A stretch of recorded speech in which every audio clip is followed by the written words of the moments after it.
Hi everyone, Akash Verma this side and welcome to Pharma Minds Institute. तो यार जी PAT तो अभी हुआ नहीं और नाइपर की भी डेट आ गई। तो ये काफ़ी शॉकिंग है। और काफ़ी लोग सोच रहे हैं कि जी पैट तो अभी हुआ नहीं तो नाइपर कैसे एडमिशन लेंगे। तो उसके लिए एक खुशखबरी है, पिछले साल ऐसा नहीं होता था। इस साल ऐसा है कि नाइपर वालों ने अलाउ करा है कि आप बिना जी पैट स्कोर कार्ड के भी फॉर्म भर सकते हो, एग्जाम दे सकते हो। लेकिन लेकिन दिक्कत ये है कि जब आप काउंसलिंग के लिए जाओगे तो वहां पे आपको जीपैट स्कोर कार्ड दिखाना पड़ेगा और उसमें आप क्वालिफाइड होने चाहिए। तो हो सकता है कि आप नाइपर में जाओ, नाइपर एग्जाम तो अच्छा स्कोर कर लो, लेकिन जीपैट के अंदर आप यू नो अच्छा परफॉर्म ना कर पाओ तो फिर एडमिशन नहीं होगा। लेकिन हाँ, एक चीज तो है कि आप नाइपर एग्जाम दे सकते हो और फॉर्म सभी भर सकते हैं, क्योंकि जी पैट पता नहीं कब होगा। ठीक है, तो नाइपर वाले भी इस बार वेट नहीं कर रहे हैं। उन्होंने बोला बिंदास आप जाओ, नाइपर का फॉर्म भरो, नाइपर का एग्जाम दो, लेकिन काउंसलिंग के टाइम पे जी पैट का स्कोर कार्ड लिया ना, क्वालिफाइड होना चाहिए। अब कौन सा नाइपर इस बार कंडक्ट कर रहा है? तो इस बार गुवाहाटी कंडक्ट करने वाला है। अब ये वाली जो वेबसाइट आपके सामने है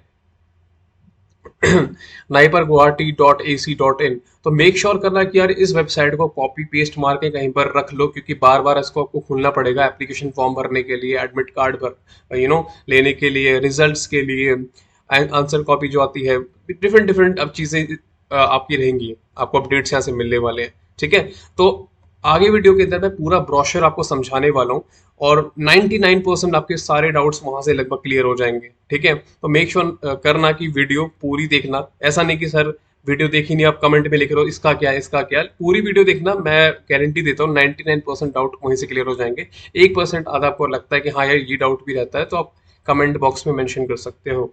ठीक है, तो प्लीज पूरी वीडियो देखना। मैंने पूरा ब्रोशर अब एक्सप्लेन करने वाला हूँ आपको। ठीक है, चलो।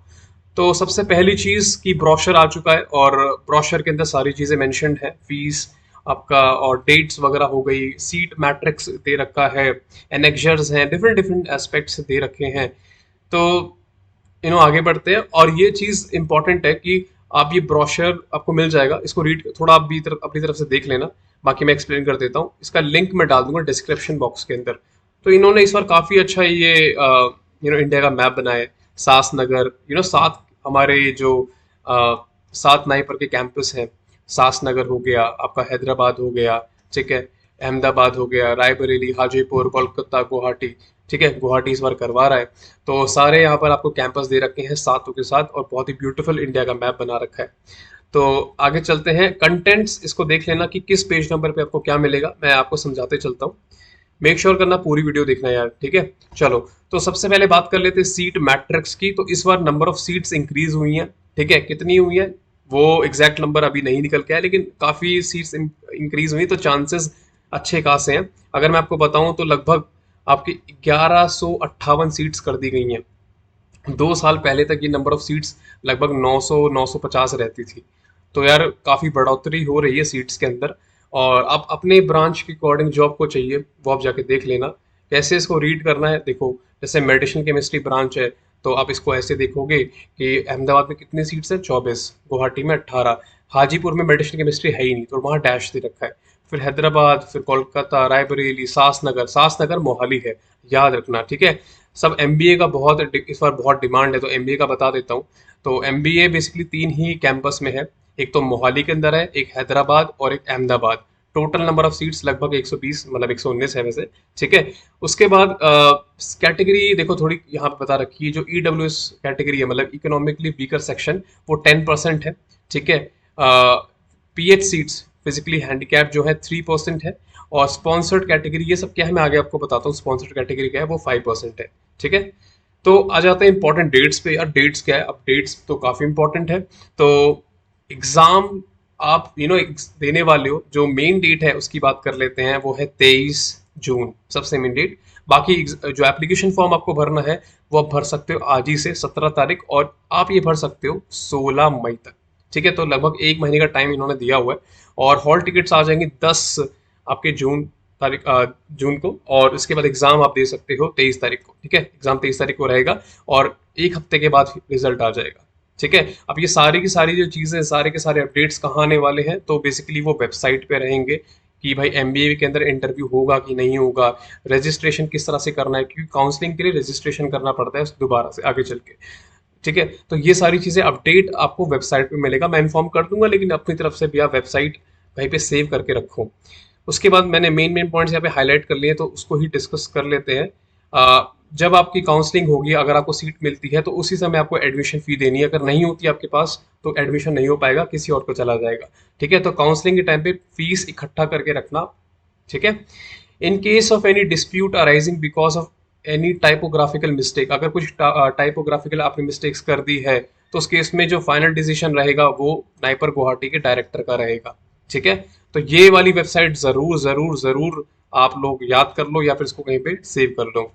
तो नाइपर के बारे में देख लेते हैं, इसमें मैं ज़्यादा डिटेल में नहीं जाऊंगा, लेकिन 7 नाइपर हैं आपके। ठीक है, तो हर नाइपर के बारे में स्पेशल स्पेशल बात बता रखी है। जैसे नाइपर अहमदाबाद के बारे में काफ़ी सारी चीज़ लिखी हुई है कि यहाँ पर ये ब्रांचेस हैं, और इनके बारे में स्पेशल चीज़ें लिखी हुई हैं। फिर नाइपर अहमदाबाद में बेसिकली कितने टाइप के प्रोग्राम चलते हैं, MS फार्म, MBA फार्म। ठीक है, और इसमें कितनी कितनी सीट्स हैं, तो ये आप जाके चेक कर लेना भाई। 16 सीट्स हैं, नेशनल प्रोडक्ट्स 18 सीट्स हैं, मैनेजमेंट में 30 सीट्स हैं जो कि बढ़ाई गई हैं। तो ऐसे ऐसे करके आपको मिल जाएगा सारी इन्फॉर्मेशन। और इकोनॉमिकली वीकर सेक्शन 10% सीट्स हैं।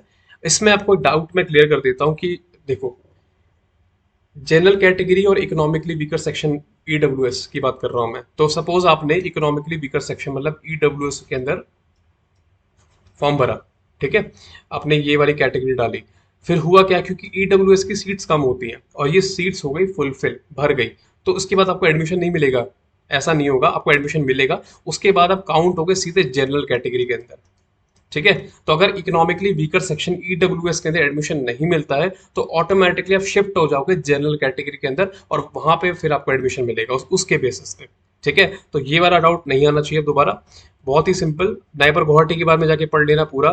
देखो मैं आपको एक चीज बताऊं, एक अभी हैक दे रहा हूं मैं आपको, कि अब नाइपर गुवाहाटी एग्जाम इस बार एग्जाम करा रही है, तो जरूर जाके उनके बारे में पढ़ लेना, वो किस चीज पे रिसर्च कर रहे हैं, क्योंकि क्वेश्चंस वहीं से आएंगे। ठीक है, तो ये अगर कोई और नाइपर के बारे में पढ़ो ना पढ़ो, लेकिन ये पूरे पैराग्राफ अच्छे से पढ़ लेना और देख लेना भाई नाइपर गुवाहाटी के अंदर भाई कहाँ पे रिसर्च चल रही है, फार्माकोलॉजी में या फिर मेडिसिनल केमिस्ट्री में या फिर सूटिक्स में, और इनमें भी कहाँ किस टॉपिक पे रिसर्च चल रही है, तो वो आपको काफ़ी हेल्प करेगा। ठीक है, तो मैं आगे बढ़ा देता हूँ। सारे नाइपर्स के बारे में डिटेल में दे रखा है कि नाइपर गुवाहाटी में कितनी सीट्स हैं, कोलॉजी में 23 सीट्स हैं, टेक्नोलॉजी बायोटेक्नोलॉजी 15 सीट्स हैं। ठीक है, तो ये आप लोग देख लेना। हम आगे चलते हैं सीधे मेन इन्फॉर्मेशन पे। ओके यार, पढ़ाई करते रहो यार, GPAT निकालना बहुत इंपॉर्टेंट है। इतनी मेहनत करी, कंपटीशन इस बार बढ़ गया है।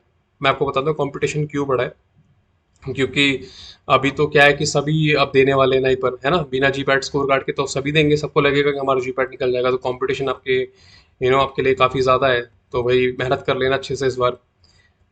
ओके, बाकी आपको सारे इनपुट्स अपडेट्स हम लोग लाते रहेंगे फार्मा माइंड्स, और आगे चल के अगर हम कोर्स भी लाते हैं तो आपको इन्फॉर्म कर दिया जाएगा। ठीक है, ऑलरेडी GPAT के लिए कोर्स चल रहा है, संकल्प कोर्स। नाइपर के लिए अगर कोर्स लाते हैं, फोर श्योर इन्फॉर्मेशन आपको बहुत जल्द मिल जाएगी। तो यहाँ पर आपको वही चीज़ दोबारा से रिपीटेशन फॉर्म में दे रखी है। बता रखा है कि अच्छा मेडिसिन केमिस्ट्री कौन कौन सी जगह अवेलेबल है, अहमदाबाद, गुवाहाटी, हैदराबाद, कोलकाता, रायबरेली, सासनगर। तो बेसिकली ये इन्फॉर्मेशन आपको रीड करनी रहेगी। अगर किसी को एनालिसिस करना है तो वो अहमदाबाद में अवेलेबल है, गुवाहाटी में, हाजीपुर, हैदराबाद, कोलकाता, सासनगर। तो अब जाके इसको रीड कर लेना। ठीक है, अच्छा मैं आपको एक चीज़ बता देता हूँ, MS।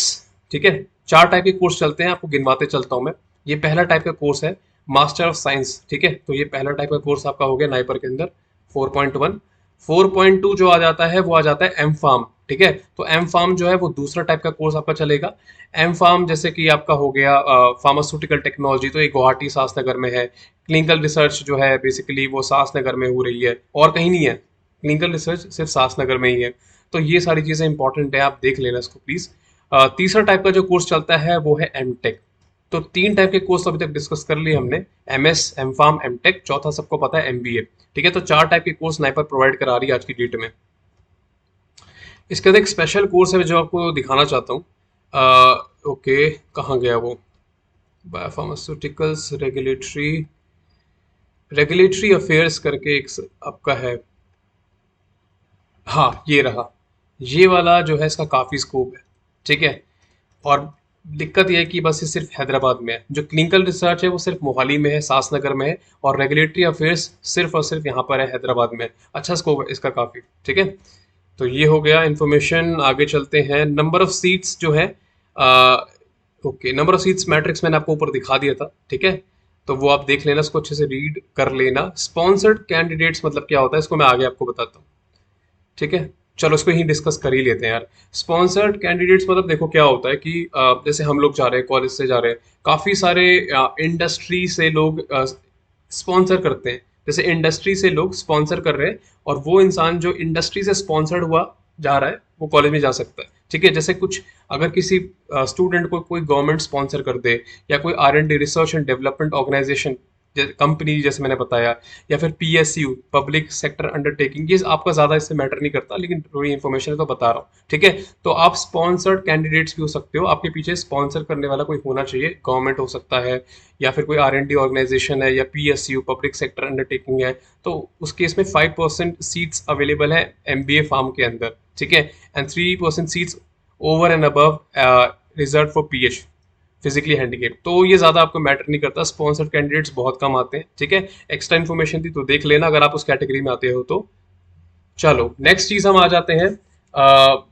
ओके चलो, अब एलिजिबिलिटी क्राइटेरिया हम लोग देख लेते हैं, तो ये बहुत इंपॉर्टेंट इन्फॉर्मेशन है। तो बेसिकली अगर परसेंटेज की बात करें तो आपको बी फार्म के अंदर 60% चाहिए, जैसे यहाँ लिखा हुआ है 60%, 60% चाहिए। अगर यही चीज CGPA में कन्वर्ट हो जाती है तो वो 6.75 बन जाता है, ठीक है। तो 60% या फिर 6.75%, ठीक है, आप देख लेना, ये आपको चाहिए। और ये आपको कौन बताएगा, ये आपकी यूनिवर्सिटी के अपने नॉर्म्स होते हैं। अगर आपका परसेंटेज में, वो आपको CGPA में कन्वर्ट करना बता देगी, ठीक है। तो या फिर आपका CGPA में, तो आपको परसेंटेज में कन्वर्ट करा सकते हो। अगर आपकी यूनिवर्सिटी में नहीं बता रखा तो आपको फिर इन दी एंड नाइपर ही गाइडलाइंस देगा। कुल मिला के सिंपल भाषा में एलिजिबिलिटी क्राइटेरिया इतना है कि भाई 60% चाहिए, या तो 6.75 CGPA चाहिए, ठीक है। चलो, अब काफी बच्चों को डाउट रहता है कि हमारा तो रिजल्ट आया नहीं है फाइनल ईयर का। तो उन बच्चों को देखो सिंपल सी बात है, जिनका रिजल्ट नहीं आया है तो उनको अपने कॉलेज जाना है, अपने HOD के पास या रजिस्ट्रार जो भी वहाँ ऑफिशियल है, उनके उनके पास बेसिकली ऑफिशियल ईमेल आईडी रहती है कॉलेज की। तो उससे आपका एक कॉन्फिडेंशियल रिजल्ट उन नाइपर को ईमेल करवाना है, और यहाँ पर ईमेल आईडी दे रखी है, ठीक है। तो वो लोग आपकी हेल्प करेंगे इसके अंदर। इसके साथ साथ आपको सेमेस्टर वाइज शीट्स अपलोड करनी है, मतलब जहां तक आप पढ़े हो, सेमेस्टर 7 सेमेस्टर तक मार्कशीट्स आपके पास होंगी, या फिर 6 तक होंगी, 5 तक होंगी, जहां तक भी है वो अपलोड जरूर कर देना। और जो आपका अभी रिजल्ट आने को बाकी अभी रहता है, तो उस केस में आप अपने कॉलेज ऑफिशियल्स की हेल्प ले सकते हो, रजिस्ट्रार हो गया, प्रिंसिपल हो गया, वो कॉलेज की ऑफिशियल ईमेल आईडी से आपका ईमेल कर देंगे कि भाई कॉन्फिडेंस, ये आपका कॉन्फिडेंशियल रिजल्ट है इस बच्चे का, ठीक है। रिलैक्सेशंस इसमें देख लेते हैं। तो बेसिकली अगर कोई SC ST कैंडिडेट है, तो वहां पर 6.75 हमने पढ़ा था, तो यहाँ पर ये थोड़ा कट के नीचे 6.25 आ गया, या फिर परसेंटेज में 60 से ये 55 आ गया। तो SC ST कैंडिडेट्स के लिए रिलैक्सेशन है, और फिजिकली हैंडीकैप्ड कैंडिडेट्स के लिए भी रिलैक्सेशन है। वहाँ पे CGPA 5.75 चाहिए, और जो मार्क्स हैं वो आपके 50% हो जाएंगे, ठीक है। अब इसके साथ साथ आपको GPAT, या तो GPAT क्वालिफाइड होना चाहिए, गेट या नेट, ऐसा नहीं तीनों एक साथ होने चाहिए, एक क्वालिफाई हो तो काम हो जाएगा, ठीक है।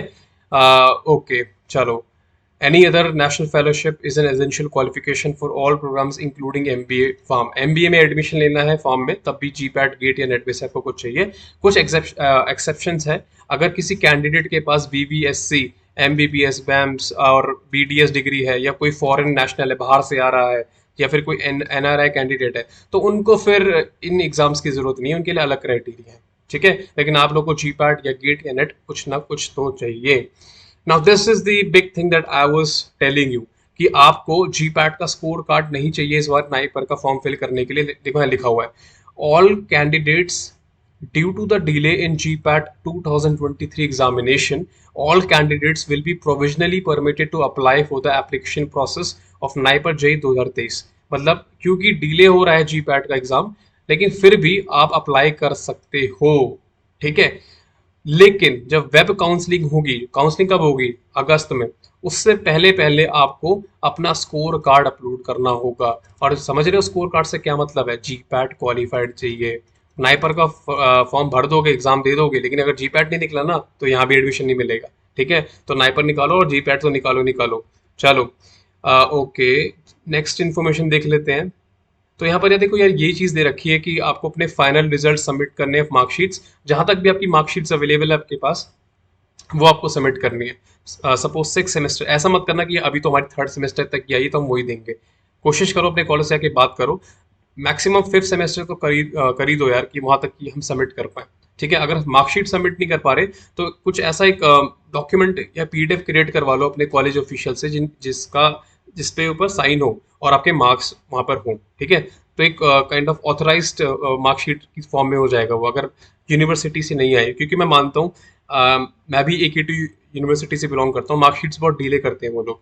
तो अगर ऐसा है कि डिले हो रहा है तो अपने कॉलेज वाले से बोलो कि यार ऐसा ऐसा है, क्योंकि मार्कशीट्स क्या होते हैं लेट आती है, लेकिन मार्क्स पहले आ जाते हैं ऑनलाइन।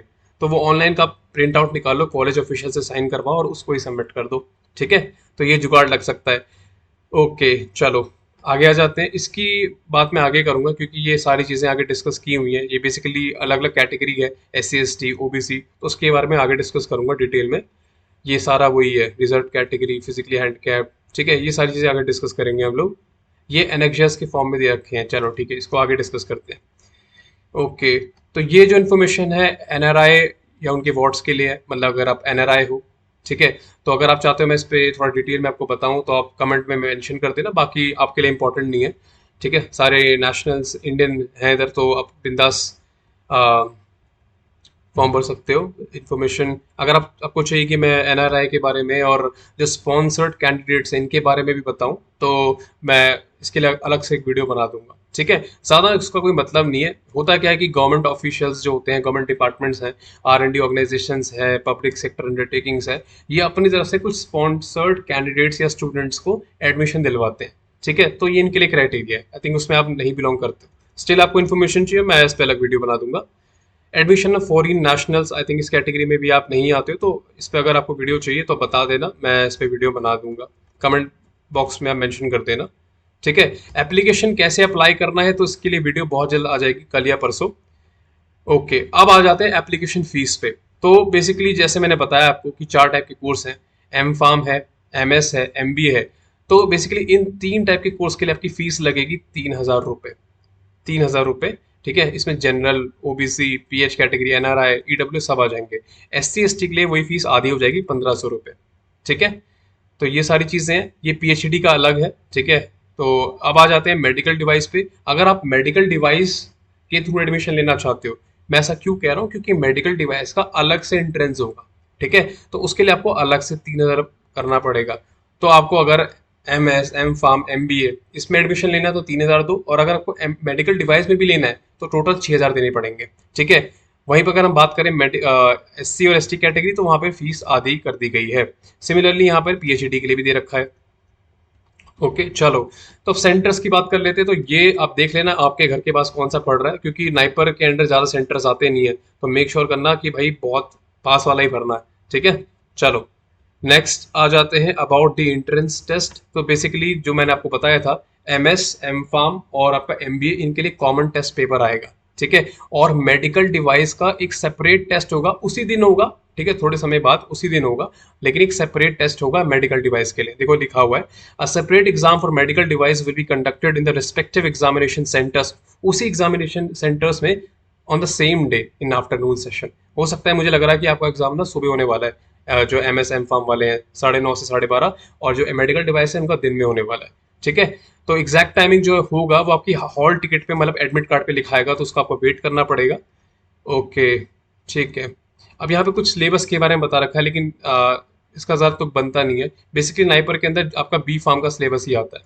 ठीक है, B Pharm का सिलेबस आता है, इसके साथ साथ आपको एप्टीट्यूड, रीजनिंग और बेसिक इंग्लिश पूछता है। साथ ही साथ आपको MBA के क्वेश्चंस भी बहुत पूछता है, तो ये देख लेना। ठीक है, मेडिकल डिवाइस के अंदर थोड़ा B Pharm B.Tech की नॉलेज थोड़ा देख लेते हैं, क्योंकि वो मेडिकल डिवाइस है, डिवाइस आ जाता है, थोड़ी इंजीनियरिंग आ जाती है वहाँ पर। ठीक है, बाकी सब सेम है, और 2 घंटे का एग्जाम आपका होगा, हर साल वही प्रोग्राम होता है। अब मार्किंग की बात कर लेते हैं। तो बेसिकली ऐसा मैं आपको एग्जैक्टली नहीं बता सकता कि एक क्वेश्चन ठीक करने में कितने मार्क्स मिलेंगे, लेकिन अगर आपको एक क्वेश्चन ठीक करने पे 100% मार्क्स मिल रहे हैं, तो माइनस जो हो जाएंगे वो आपके 25% हो जाएंगे। ठीक है, तो अगर नाइपर के अंदर क्या होता है कि अगर एक क्वेश्चन के 4 मार्क्स मिल रहे हैं तो कटेंगे कितने, एक। ठीक है, वो डिपेंड करता है। तो जब आप जाना तो वहाँ पे एक बार देख लेना, क्योंकि वो चेंज करते रहते हैं। कुछ साल पहले तक क्या था कि नाइपर में एक क्वेश्चन का आपको 2 मार्क्स मिलता था, फिर 2 साल से क्या हुआ, 1 मार्क कर दिया है। तो चेंज होता रहता है। कुल मिलाकर अगर आपने क्वेश्चन सही किया है, ठीक है, तो मान के चलते 4 मार्क्स मिल रहे हैं, मान के चलते, ठीक है। और अगर गलत किया है तो 1 मार्क कट जाएगा। जितना भी करोगे 100% मार्क्स मिलेगा, और गलत करोगे तो उसका 25% कट जाएगा, ठीक है। तो ये जाके एक बार रीड कर लेना, वहां पर क्या आता है, ये चेंज होता रहता है, ठीक है। ओके, अब आ जाते हैं एडमिशन प्रोसीजर पे। तो इसका एडमिशन प्रोसीजर आपका ऑनलाइन होने वाला है, तो कहीं भी आपको जाने की जरूरत नहीं है, ऑफलाइन इस बार बिल्कुल भी नहीं है। घर बैठे बैठे आराम से काउंसलिंग करो, ठीक है। इसका भी मैं पूरा डिटेल में बता दूंगा किस तरह से आपको काउंसलिंग करनी है आगे चल के। ओके, नेक्स्ट आगे पढ़ लेते हैं। इसकी मेरिट आएगी, रिजल्ट आएगा तो मेरिट आएगी, आपकी रैंक आएगी, वो सारी चीज़ें हम देख लेंगे आगे। ओके, हाउ ऐसे, ओके ओके। मेडिकल डिवाइस का आपका एक सेपरेट एग्जाम होगा, ये मैं पहले ही बता चुका हूँ, उसकी काउंसलिंग अलग होगी, ठीक है। सारी चीज़ें आपको नाइपर गुवाहाटी की वेबसाइट पे मिल जाएंगी। नेक्स्ट, अब ये आता है बहुत ही इंपॉर्टेंट इन्फॉर्मेशन कि डॉक्यूमेंट्स क्या चाहिए जब आप एप्लीकेशन फॉर्म भरने जाओगे। एप्लीकेशन फॉर्म भरने जाओगे, आपको डॉक्यूमेंट्स उस समय क्या रेडी चाहिए, तो एक मार्टिकुलेशन सर्टिफिकेट या बर्थ सर्टिफिकेट, मतलब आप कुल मिला के 10th का सर्टिफिकेट रख लो अपने साथ, मार्कशीट्स रख लो जो जो आपके पास अवेलेबल है। कोशिश करना कि फाइनल अगर नहीं है तो 7 तक रख लेना, ठीक है। उसके बाद ये एमबी थोड़ा देख लेना, आप उसको अपलोड करना रहेगा, फाइल को कंप्रेस करना पड़ेगा, वो समय आप देख लेना। रिजर्वेशन की बात कर लेते हैं, तो SC ST का जो रिजर्वेशन सर्टिफिकेट है वो आपके पास होना चाहिए। अब आ जाता है काफी कंफ्यूजिंग मुद्दा, ओबीसी वाला। तो ओबीसी जो है उसके अंदर आपकी 2 कैटेगरी आती है, मैंने काफी वीडियोस में बताया हुआ है ये चीज कि 2 कैटेगरी आपकी होती है, creamy layer, non creamy layer, ठीक है। तो आपको नॉन क्रीमी लेयर होना है। आपका जो सर्टिफिकेट बनता है ना, उसमें लिखा होता है does not belong to creamy layer, मतलब कि आप नॉन क्रीमी लेयर हो।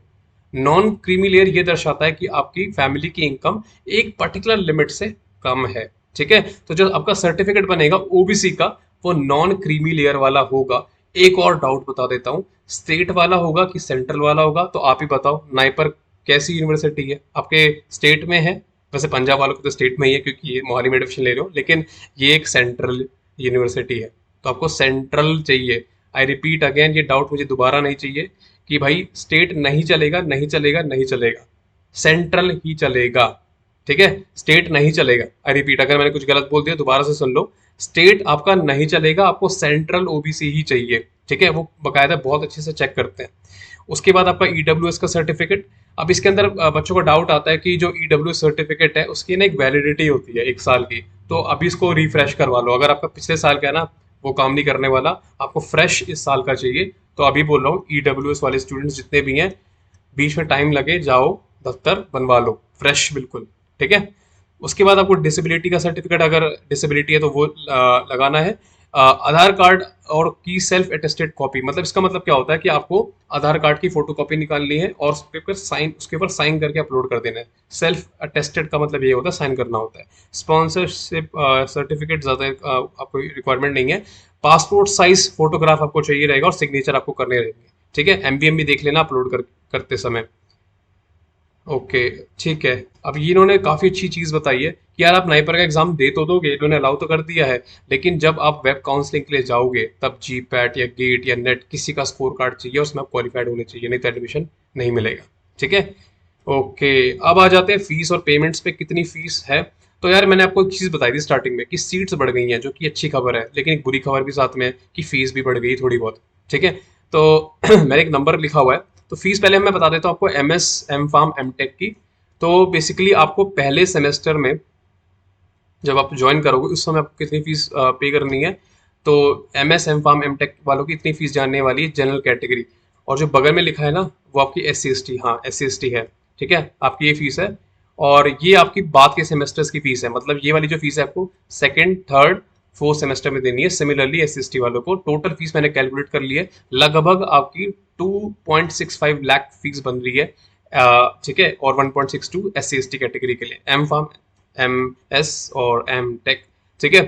MBA की बात कर लेते हैं, यहाँ पे फीस थोड़ी ज़्यादा होती है, स्टाइपेंड मिलता नहीं है। स्टाइपेंड किनको मिलता है आगे बताता हूँ, तो इसको भी डिस्कस कर लेते हैं। जब ज्वाइन करोगे उस टाइम पे आपको जो फीस देनी है वो ये रही, 1,78,754। अभी भी बता रहा हूँ, नाइपर नहीं सुनेगा, फीस इकट्ठा करके रखना, नहीं सुनता वो, ठीक है। ईमेल कितने भी करोगे उनको बस उनको चाहिए कि भाई फीस आ जाए, उनको सीट्स भरनी है, ठीक है। तो यहाँ पे पैसे के मामले कोई हेल्प नहीं कर पाएगा, फीस इकट्ठा रखना तब तक, ठीक है। अब वैसे अभी जरूरत नहीं, जुलाई तक, ठीक है। और SC ST 66,000, और उसके बाद आपको सेकंड सेमेस्टर थर्ड सेमेस्टर में इतनी इतनी देनी है, ठीक है। तो टोटल फीस जो बनती है वो लगभग 5.5 लाख बनती है MBA की, general category OBS EWS। SC ST के लिए ये बनती है 1.09 लाख, ठीक है। चलो, ओके।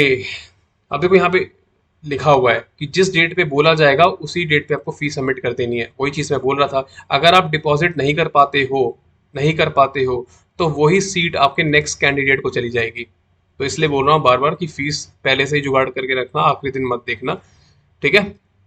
ओके, ये थोड़ा आगे आ गए हम लोग। चलो ठीक है। हम्म। ओके ओके ओके ओके, ठीक है। चलो यहाँ तक हमने कर लिया था। ओके, अगर आप हॉस्टल नहीं लेना चाहते तो आपको हॉस्टल का कोई रेंट नहीं देना पड़ेगा, अलग से इलेक्ट्रिसिटी चार्ज कोई बिल नहीं देना पड़ेगा, ठीक है। अगर आप बाहर रहना चाहते हो, PG पे रहना चाहते हो, तो आपको हॉस्टल का कोई फिक्स कॉस्ट नहीं देना पड़ेगा। अच्छी बात है ये, ठीक है, कुल मिला के। In case a student takes admission in a discipline or category with higher fees, हाँ ये इंपॉर्टेंट है कि अगर आप किसी एक ब्रांच में ले लेते हो, फिर आपको लगता है कि मुझे दूसरी ब्रांच के अंदर शिफ्ट करना चाहिए, और दूसरी ब्रांच की लोअर फीस निकलती है, ठीक है। सपोज आपने पहले सेमेस्टर में एक ब्रांच के अंदर एडमिशन ले लिया, सडनली आपको एक महीने के बाद रियलाइज हुआ कि मुझे जंप करके B में जाना है। ऐसा सब नहीं कर सकते, इसकी कोई कंडीशन होगी, वो नाइपर ही बता सकता है। तो इसमें क्या होगा कि और इस वाली B ब्रांच की फीस कम है और A वाली की ज्यादा, आपने ज्यादा पे कर दी, तो ये वाले जो आपने ज्यादा पैसे दिए ना वो रिफंड नहीं होंगे, ठीक है। वो रिफंड नहीं होने वाले। आपको वो फीस जो आपने A कोर्स के लिए दी थी, उसी फीस में आपको B में पढ़ना पड़ेगा। लेकिन एक अच्छी बात है, जो आपके second semester third semester fourth semester आएंगे, फिर वहां पर B वाले कोर्स की फीस एप्लीकेबल हो जाएगी। तो स्टार्टिंग में रिफंड नहीं होगा, लेकिन बाद में B वाले की एप्लीकेबल होगी, ठीक है। ये सारी चीजें आपको नाइपर ज्वाइन करने के बाद पता लग जाएंगी। अगर कोई NRI कैंडिडेट है तो उसको डॉलर में पेमेंट करनी रहेगी, तो देख लेना। रिफंड ऑफ सिक्योरिटी अमाउंट, तो बेसिकली ये काफी इंटरेस्टिंग है। अगर कोई स्टूडेंट फी पे कर देता है लेकिन ज्वाइन नहीं करता, तो क्या होता है, उसको पैसे वापस मिलेंगे? तो उसको पैसे वापस नहीं मिलेंगे, एक्सेप्ट सिक्योरिटी फी। सिक्योरिटी अमाउंट जो आप दोगे ना, लगभग 27,000 होती है, यही आपको वापस मिलेगा, बाकी आपको कुछ नहीं मिलने वाला, ठीक है। दूसरा, अगर स्टूडेंट कोर्स को ज्वाइन करने के बाद स्टाइपेंड ले लेता है और थोड़े समय के बाद मान के चलते हैं सेकंड सेमेस्टर में वो स्टूडेंट छोड़ देता है, तो उसको जो स्टाइपेंड मिली ना सारी की सारी वापस करनी पड़ेगी, ठीक है। तो रिफंड का केस देख लेना यहाँ पर। अगर फीस पे करते हो और आप कॉलेज छोड़ते हो, ठीक है, तो आप कॉलेज जाते ही नहीं हो, तो उस केस में आपको पैसे नहीं मिलेंगे, सिर्फ और सिर्फ आपको बेसिकली ये सिक्योरिटी अमाउंट मिलेगा। दूसरा केस, अगर आप ज्वाइन कर लेते हो, कुछ समय जाते हो, आपको स्टाइपेंड मिलना स्टार्ट हो जाती है, वो स्टाइपेंड आपको वापस करनी पड़ेगी अगर आप छोड़ देते हो बीच में, तो ठीक है। फिर ये स्टाइपेंड की बात कर लेते हैं। स्टाइपेंड आती कितनी है, तो 12,400 रुपये पर मंथ आती है। इसके लिए आपको मिनिमम CGPA इतना मेंटेन करना रहता है। अगर इससे नीचे CGPA गया नाइपर के अंदर, तो वो आपकी स्टाइपेंड रोक लेंगे जब तक कि आपका वापस 6.00 ना हो जाए। तो CGPA मिलेगा, लेकिन मार्क्स अच्छे स्कोर करो। MB में आपको स्टाइपेंड नहीं मिलता है, लेकिन जो टॉप के 3 बच्चे होते हैं ना, जो सबसे अच्छा स्कोर करते हैं, उनको स्टाइपेंड मिलता है MBA के अंदर, ठीक है। तो सबको नहीं मिलेगा, टॉप के 3 बच्चों को मिलेगा। तो अगर आओगे MBA में तो अच्छा परफॉर्म करना। ओके, ये आपके मतलब का नहीं है, ठीक है। ये नाइपर में बात आगे चल के होगा। बेसिकली होता क्या है कि जब हम फर्स्ट सेमेस्टर में होते हैं, फर्स्ट सेमेस्टर से सेकंड सेमेस्टर में जाते हैं, तो आपको दोबारा से रजिस्ट्रेशन कराना पड़ता है, रीन्यू रजिस्ट्रेशन। तो वो आपको फॉर्म टाइम पे भरना पड़ता है, उसकी फीस डिपॉजिट करनी पड़ती है, नहीं तो वो आपको कॉलेज का स्टूडेंट कंसिडर नहीं करते। तो ये बात की चीज़ें नाइपर ज्वाइन करने के बाद आप देख लेना, वो आपको पता लग जाएगा, ठीक है। मार्किंग स्कीम जो नाइपर के अंदर होती है, वो क्रेडिट सिस्टम है, ये सब नाइपर के बाद की चीज़ें, जो आप एडमिशन ले लोगे के बाद, जब एडमिशन आप ले लोगे उसके बाद की। ये 75% अटेंडेंस मेंटेन करनी है, ये सारी चीज़ें बात की। क्रेडिट वहीं नाइपर में आपको पता लग जाएगा सारी चीज़ें। ये CGPA कितना मेंटेन करना है, सारी चीज़ें। 2 साल का कोर्स है आपका, ड्यूरेशन 2 साल का है, मास्टर्स की बात कर रहा हूँ मैं, ठीक है। और ओके, ये रैगिंग वाला फॉर्म बहुत इंपॉर्टेंट है, इसको मैं आगे बताता हूँ। तो पहले लेकिन ये देख लो, ये वाली जो वेबसाइट है ना, इससे जाके एक फॉर्म आपको मिलेगा, वो डाउनलोड कर लेना, ठीक है। उसको पहले भर लेना, वो आपको एफिडेविट फॉर्म में ही मिल जाएगा। नहीं तो इसके बारे में आगे डिस्कस में करता हूँ वैसे। चलो ठीक है ठीक है ठीक है। एप्लीकेशन प्रोसेस कैसे है, मतलब किस तरह से भरना है, नाम वाम वगैरह जितनी भी चीज़ें हैं ना वगैरह वगैरह, वो धीरे धीरे आपको वीडियो मिल जाएगी। आई थिंक कल या परसों हम वीडियो ले आएंगे, कोई दिक्कत वाली बात नहीं है इसकी। ये सारा वही इंफॉर्मेशन है। हाँ, तो यहाँ से आ जाते हैं इंडेक्सेस पे, और ये बहुत इंपॉर्टेंट है। 4 इंडेक्सेस लगभग सबको चाहिए रहते हैं। अब इसमें से कौन सा एफिडेविट कराना है कौन सा नहीं कराना है बता देता हूँ। पहला अनेक्जर होता है मेडिकल सर्टिफिकेट, इसको इसको आपको एफिडेविट नहीं कराना है, ठीक है। लेकिन हाँ, ये आपको बेसिकली किसी मेडिकल ऑफिसर से जाके साइन करवाना है, जांच करवानी है किसी गवर्नमेंट हॉस्पिटल से, या फिर कोई और सिविल सर्जन फिजिशियन वगैरह रैंक होनी चाहिए, और उसका एफिडेविट नहीं कराना है। सिंपल प्रिंट आउट चलेगा 5 से 10 रुपए का, ठीक है। एनेक्सर 2 पे आ जाते हैं। ये स्पॉन्सरशिप सर्टिफिकेट है, तो आपके मतलब का नहीं है, आगे चलते हैं। हाँ, ये इंपॉर्टेंट है। तो ये बेसिकली स्टूडेंट एक अंडरटेकिंग देता है कि वो रैगिंग के किसी भी पार्ट में इन्वॉल्व नहीं होगा, और ये आपको करवाना है एफिडेविट मेरे ख्याल से। हाँ, ये रहा। Please print this undertaking on 50 rupee non judicial stamp paper and get it notarised. तो बेसिकली आपको उसको एफिडेविट करवाना है और स्टैंप लगवा के नोटराइज करवाना है। एफिडेविट नोटराइज एक ही चीज होती है, तो स्टैंप लगवा लेना, लॉयर के पास जाना, वकील के पास, वो करके दे देगा, ठीक है। थोड़ी अपनी फीस लेगा वो। तो ये वाला आपका एफिडेविट है, इस पर मैं ए लिख देता हूँ। एनेक्जर 3, चलो। एनेक्जर 4 बेसिकली ये आपके पेरेंट्स की अंडरटेकिंग है अगेंस्ट द रैगिंग, और मेरे ख्याल से ये भी आपको प्रिंट आउट देना है, एफिडेविट नहीं कराना, पापा मम्मी का साइन आएगा। इसके बाद ये आपके काम का नहीं है, इसमें इंफॉर्मेशन कुछ भी ऐसे काम की नहीं है, ये सब रीड करने वाला है। आगे चलते हैं। ये भी ऐसा ही है, मतलब ये वही है कि आप कॉलेज के अंदर आके क्या हरकतें नहीं कर सकते, इनडिसिप्लिन, वही सब चीज़ें, ज़्यादा इंपॉर्टेंस नहीं है, don't worry. Okay okay okay, next एक फॉर्म, हाँ ये रहा। तो ये एनेक्जर 8 है, और ये आपको काउंसलिंग के टाइम में अपलोड करना है, ये बहुत इंपॉर्टेंट है, और आई थिंक इसकी एफिडेविट लगती है। हाँ, please print the undertaking on ₹50 non judicial stamp paper and get it duly notarize before submission. तो इसको आपको कराना है, ठीक है। तो अभी रिपीट कर देता हूँ, एनेक्जर 3 और 8, ये दोनों 38 नंबर याद कर लो, 3 और 8, ये आपके होंगे एफिडेविट। एफिडेविट बोल लो या नोटराइज बोल लो, ठीक है। दोबारा डाउट नहीं आना चाहिए, कोई भी कुछ भी बोले, आकाश सर ने बताया, बिल्कुल ऑफिशियल इंफॉर्मेशन है ये, ठीक है। ओके, इसके बाद इन्होंने बेसिकली बताया हुआ है कि अगर आपको अपना सर्टिफिकेट बनवाना है, जैसे कि ये इतना इंपॉर्टेंट नहीं है, यहाँ पे आ जाते हैं।